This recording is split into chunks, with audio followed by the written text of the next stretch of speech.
Hello, hello, hello, hello, beautiful people. How is everyone doing? Let me see if I can get my comments up here. There we go. Hello, hello, hello.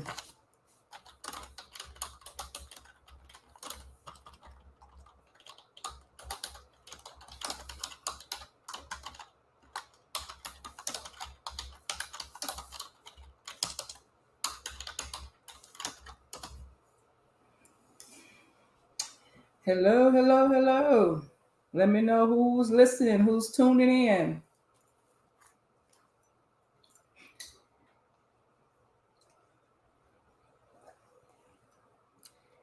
Say hello. Tell me where you're viewing from in the comments.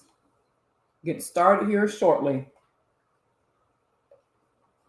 We have an amazing topic. Part 1.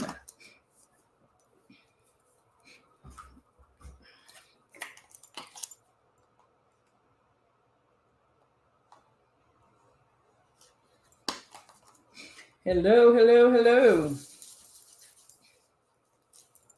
It is 8:02 and we are going to get started. I want to thank you all for tuning in. Those of you that are tuning in live and those of you that will watch the replay on either of my platforms, Facebook, Instagram, or my YouTube channel. I thank you for tuning in, finding the time to tune in and watch. Please leave your comments in the comment section.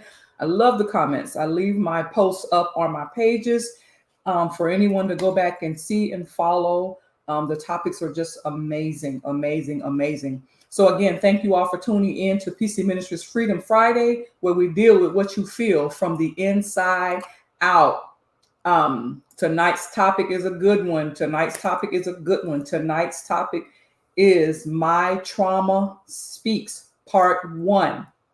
Tonight is going to be Part 1, and I am excited about this topic because we see it all the time. We see, as a transformation coach, I see trauma speaking all the time.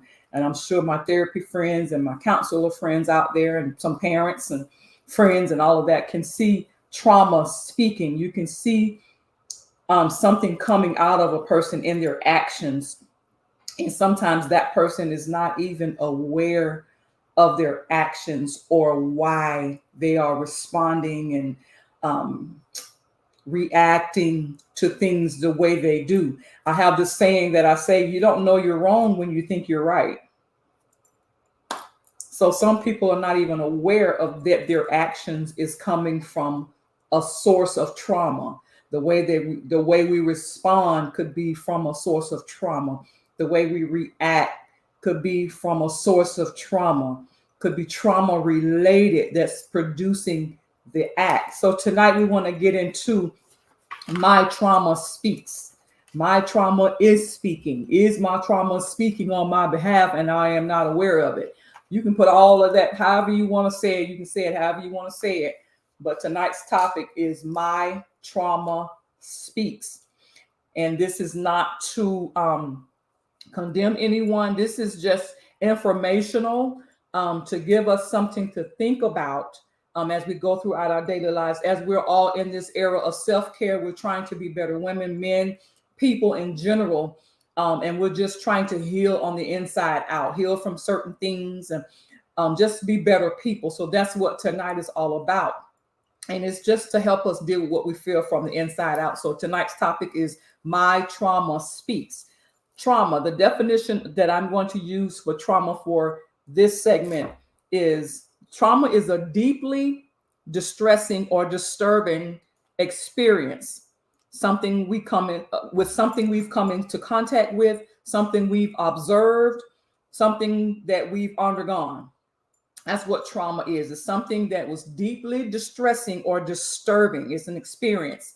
Trauma is also an emotional shock that follows something very stressful, which can have a long or leave a long-term lingering effect on our lives. Okay. That's what trauma is. It has to be not just a simple experience or anything like that, but if it's something that was deeply distressing or disturbing, we can get into what that could be. I think we all know what trauma can be. It doesn't have to be a one-time thing. It could be something that was done repeatedly over and over and over. I want to thank you all for tuning in. Please let me know who's watching in the comments so I can include you in some of the segments here. So just let me know who's watching and where you're watching from. Okay. So again, that's kind of what the definitions I want to use for trauma is. Lingering trauma can lead to anxiety from the trauma being our most visible primary characteristic. So the trauma that we may have experienced as a child, whatever that trauma means, it has to be a traumatic experience. So whatever traumatic experience we experienced as a child, an adult, whenever you experienced it, if it has set into your soul as a trauma or traumatic experience, and you're still dealing with it after the effect, after the experience, long after the experience, and it's lingering, then it can lead to anxiety from that trauma. The anxiety is stemmed from that experienced trauma. And then because it's lingering, because it hasn't been taken care of, because we hadn't sought help or what have you, because we are unaware of it, it can become our most primary characteristic without get this, without major disorganization of our thinking or our behavior, which refers to an individual's thought process and behavior remaining relatively coherent and organized. So in other words, you're able to function with this trauma, in these actions from this trauma, you're able to, like a functioning alcoholic, not calling you alcoholic, but like a functioning alcoholics, if you will. You're able to still carry on and go throughout your day operating from this level of trauma, as if you don't even recognize it as a way of life. And that's what I mean by lingering trauma. It's you're functioning in it. You're able to function, go through life with it. We won't get into the disassociative behaviors of that. We want to stick to just this simple portion of how our trauma lingers and becomes our primary characteristic, how we carry ourselves, how we think. We think from the trauma. If we come into contact with things that remind us of the trauma, we just automatically go into a thinking mode, or we respond in a certain way. And again, if you find yourself responding in a certain way that's beyond your control, you might want to look at that. Okay. Trauma leaves a lasting imprint that affects the way we perceive and respond to the things around us. Okay. It leaves, whatever you experience can leave a lasting imprint that affects the way you perceive and respond to the things around you. Trauma is also an emotional disturbance that affects our personality and usually involves unusual or extreme reactions to stress and conflict. Have you ever seen somebody, or had you yourself was just super mad at something that really wasn't that serious to others? It was super upset. Or they, you know how we say sometimes, man, she's just doing the most. Like, why is she doing the most? You ever seen somebody who talk a lot? Like, just talk a lot. I'm not saying it's from trauma, but sometimes it could be. It could be from trauma.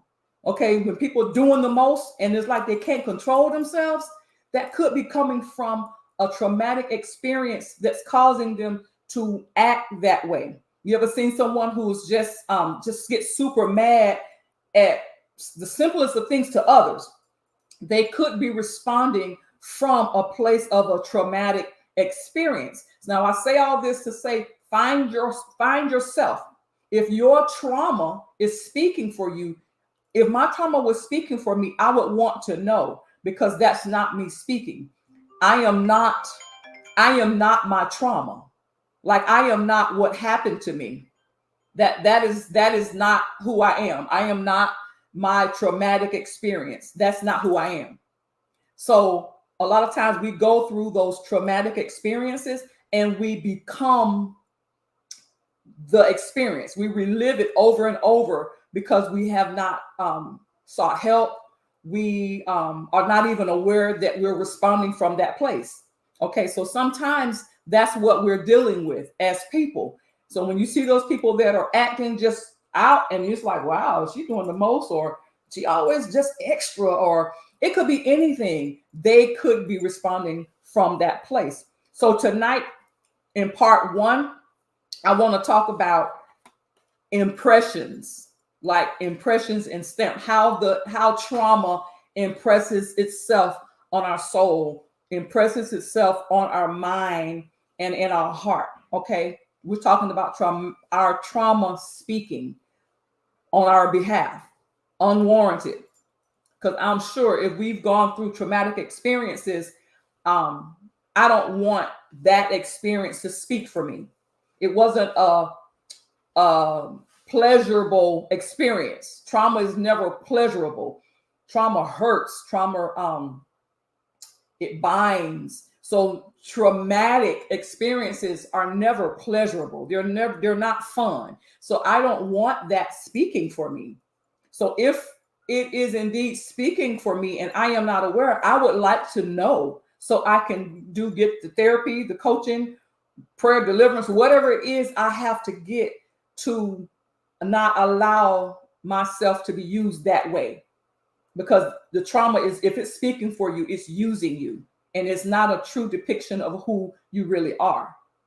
Okay, so this is what tonight is about, is finding out if our trauma is speaking for us and how. So tonight is only part one. We're going to have part two next Friday, the 12th. But tonight we want to talk about the impressions on the mind.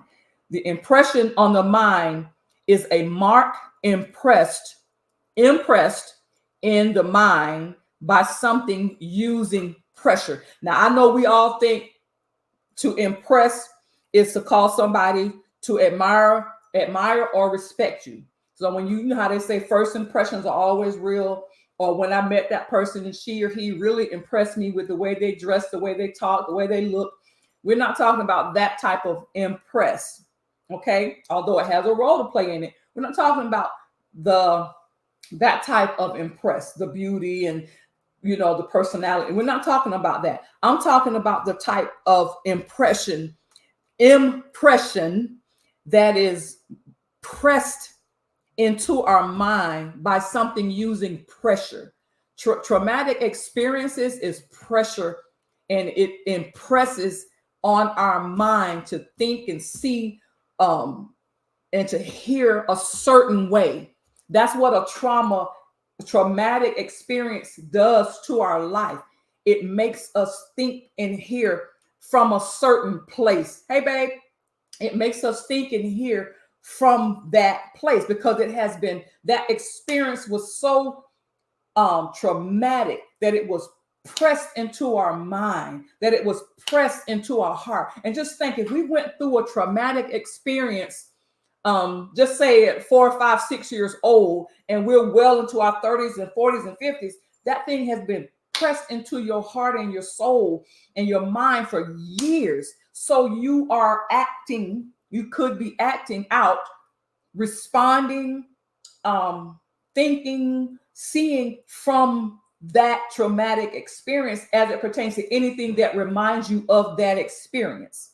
Okay. And traumatic, you can be triggered by smell, someone, the way someone's tone, someone's look, someone's response to you, a place, any type of thing that can trigger your traumatic experience. You turn into that moment.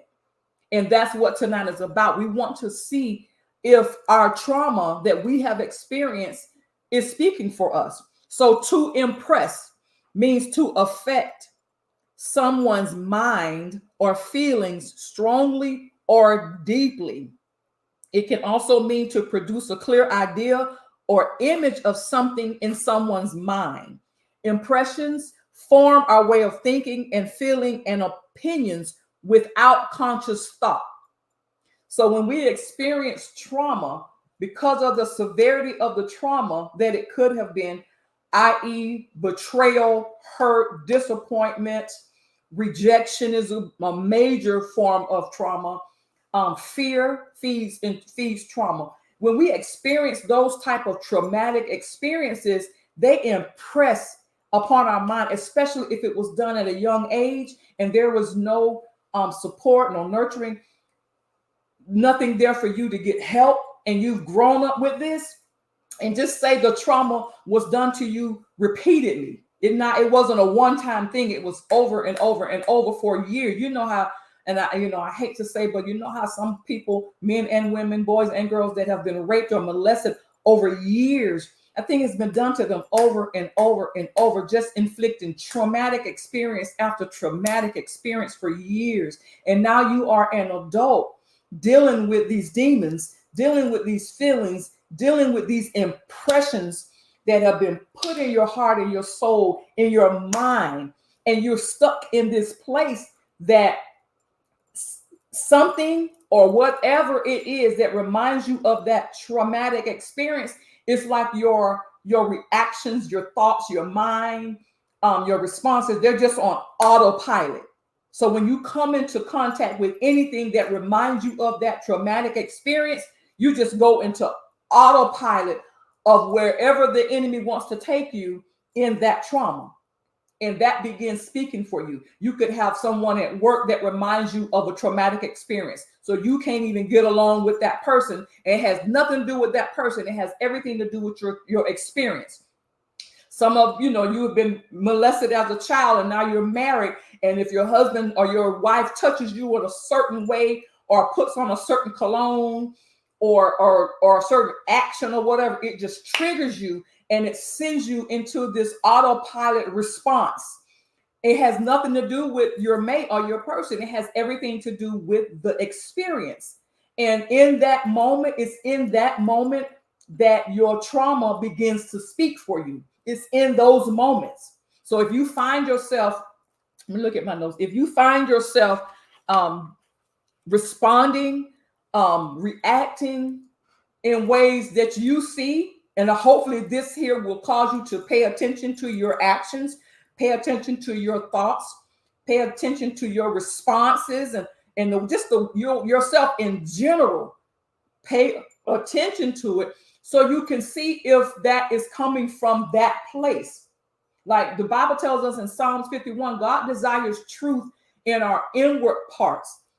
We have to be true to what we feel. Again, PC Ministries deals with what you feel from the inside out. We have got to be true.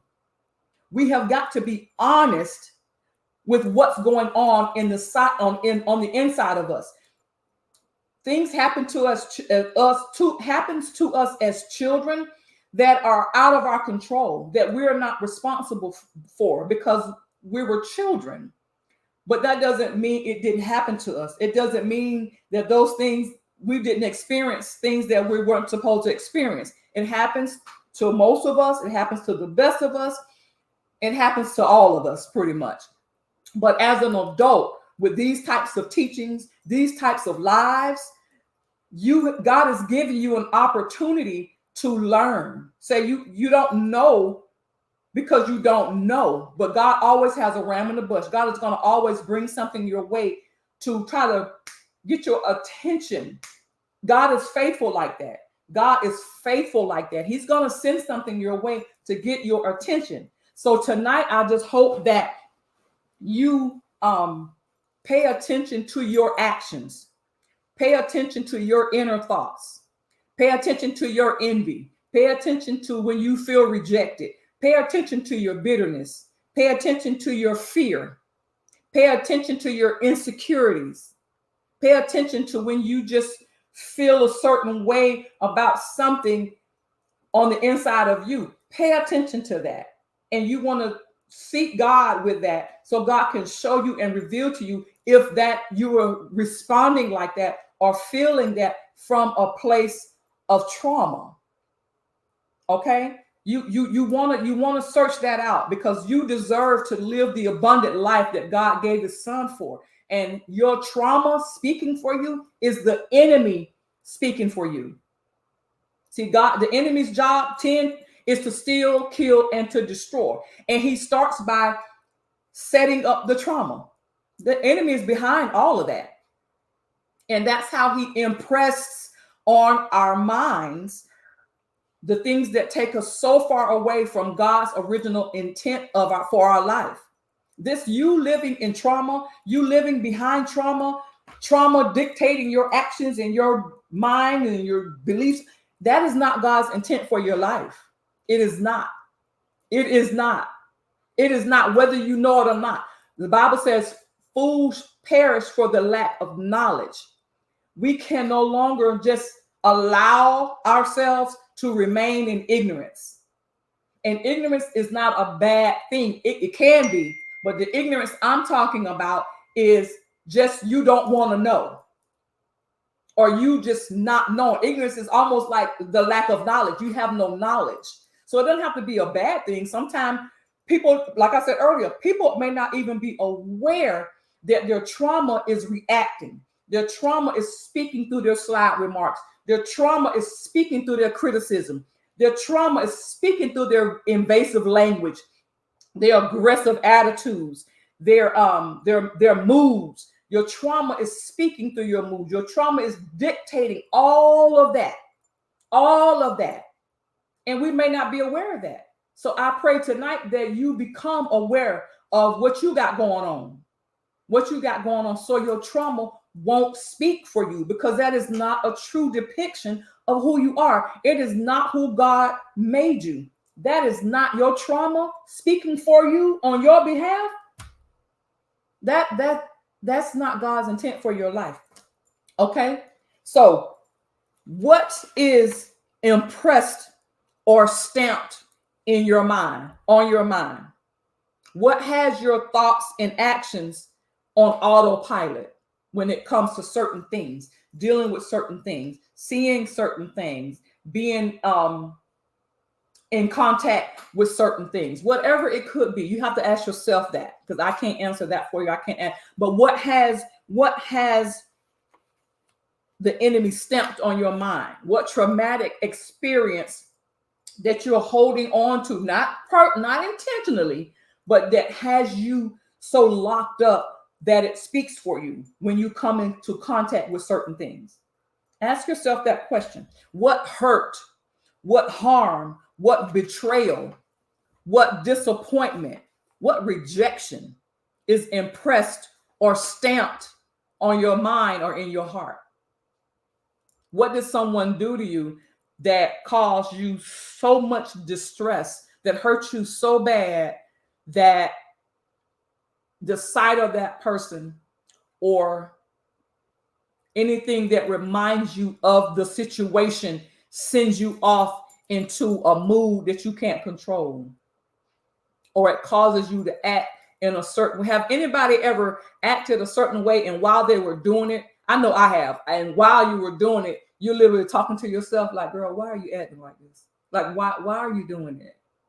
You literally talking to yourself like, that's wrong. While you're saying something wrong, or while you're doing something wrong, or while you're doing, it could be a place. It could be a place of trauma, something that you just can't deal with.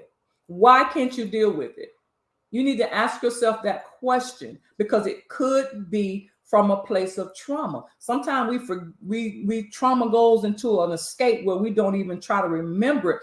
But just because we don't remember the trauma doesn't mean it's not speaking for us. It doesn't mean that. Just because, and then this is not the same thing, because if we don't remember it, we don't remember it. Okay? But what if we do know what it is and we refuse to get help with it, or we refuse to deal with it, or it's too painful to deal with? That doesn't mean the trauma is not going to speak for you because you can't deal with it. It's going to speak for you because it has been impressed through pressure on your mind or in your heart.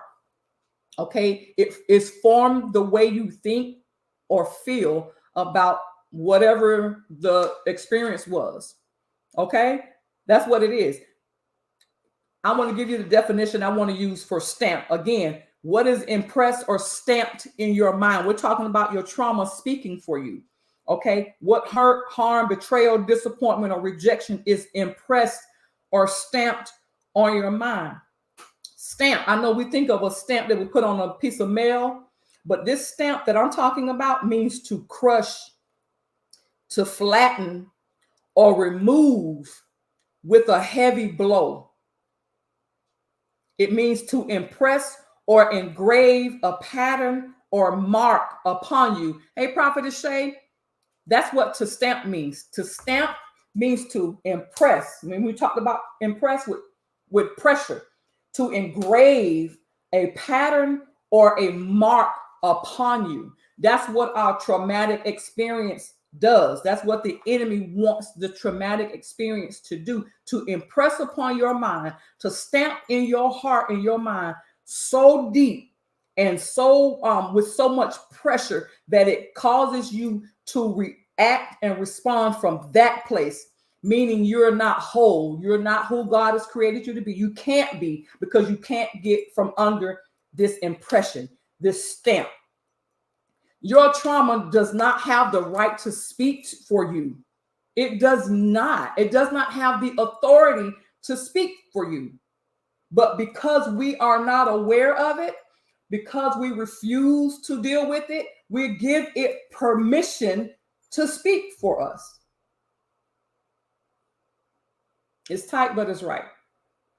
And like I said earlier, tonight is awareness. Tonight, I want to leave you with something to think about. Tonight, I want to leave you with something to take before God and say, God, here I am. Please reveal to me the way or if my trauma is speaking for me. And if you ask him, he will answer you. Ask him with the genuineness of your heart, with the genuineness of your heart. Is my trauma speaking for me? And that's what trauma does. It stamps, it causes to have a strong or permanent effect on. That's what trauma does. It stamps our heart and our thinking and our mind with a strong and permanent reminder of what was done to us, what we experienced. It's like forever stamped. And to do that, it cuts you. It cuts you out. And it puts you into a mold that's already formed. It doesn't mold to you. That's what trauma does. The trauma is not from your mold, because your mold is who God created you from the beginning. Traumatic experiences places us, because of the stamp and the impression that it puts on our heart and mind with that pressure, it stamps us into an already pre-made mold that takes us away from our original default, from the original intent that God created. So your trauma was designed to take you away from the things of God, to take you out of the will of God, to keep you out of the will of God. And what it does is it takes us and it places us, it impresses us and it mashes us and it beats us into a mold that we begin to respond and act from. And in that mold, y'all know what a mold is. Think of a cookie mold. When you make the batter in the dough and you knead it and you mix it and then you pour it into a mold and the batter takes the shape of the mold. So the traumatic experience, we're being impressed and beat and molded into a pre-made mold that's molded by the enemy. And that's what our traumatic experiences is doing to us. We are responding, reacting, thinking, whatever from that mold of that traumatic experience. And that's how our trauma is speaking for us, because according to the mold, we have to think according to the mold that we're in. We have to see, we have to hear, we have to act and react according to the mold, M-O-L-D, that we've been placed in. And so we have to speak from that mold. And that mold was already pre-made when we were poured into it, when we were pressed and beat into it, and by the traumatic experience. But tonight, I want to let you know that there is deliverance from there. There is restoration from that mold, but it starts with accountability. We have to address it. We have to go before God, take it before God, and ask God to show us, Lord, am I speaking from a mold? Is my trauma, are my traumatic experiences speaking for me? And y'all, he will answer you. Ask me how I know. He answered me. He shows me mine. He showed me one of mine today. Today showed me something about myself that I do and I did that, because I was never valued as a child, I have a hard time valuing myself, thinking highly of myself like we're supposed to, not too highly, but thinking of myself in the right manner. So I tend to do things, I have a tendency to do things that water myself down because I'm thinking about the traumatic experience I experienced as a result of not being valued and what that did to my heart, what that did to my esteem. Nobody cares. Nobody want to hear what you got to say anyway. So, don't. And I still have a tendency to operate that speaks loudly through some of my actions when I do certain things. And God showed me one today, i.e. through my husband speaking into my life today. So see, we all have a tendency to where our trauma speaks for us. Hey, Julia, how are you? Yes, thank God for deliverance. We all have a tendency to where our trauma speaks for us. We all may have some things that are just on autopilot, some thinking, some mindsets that are just on autopilot that we have no control. We think we don't have a control over, but we don't pay attention to it because we don't think it's wrong, because we're in a mold. Remember, we're in a mold that the traumatic experience have beat us into, have impressed us through pressure into, through the traumatic experience over and over, or it could be a one-time thing that just sent us into a place of despair that was so much that we couldn't handle. So we all are dealing with something. We just have to see if it's speaking for us through our actions, through our behavior, through what we say, through how we say it, how we respond to certain people. Now, some people say, well, that's just how I am. You just got to deal with it. Well, why are you just like that? Why are you just so nasty all the time? Why are you just so hateful all the time? Why are you always gossiping? Why are you always negative Nancy? Why are you always envious? Like things like that. Where is that from? What was done to you that makes you respond that way? And I know it's hard. I know it's hard because a lot of times we don't want to talk about those things that hurt us, but you can't be delivered from something you enjoy, and you can't heal from what you don't reveal. It's just not going to happen. So you have to confess it. You have to give it to God. You have to, yes, you're right, Julia. We have to be willing to ask why, because if we want to get better, like they say, the first step to getting better is acknowledging it. You got to acknowledge it, and then you got to understand why it's there, and then you got to do the work. Me and my husband are big on doing your inner work. You got to do the work that it's going to take for you to change that behavior, for you to get up out of that mold of thinking, because it's not you. You're not supposed to. That's not what God has for us. Okay, so let me ask you this.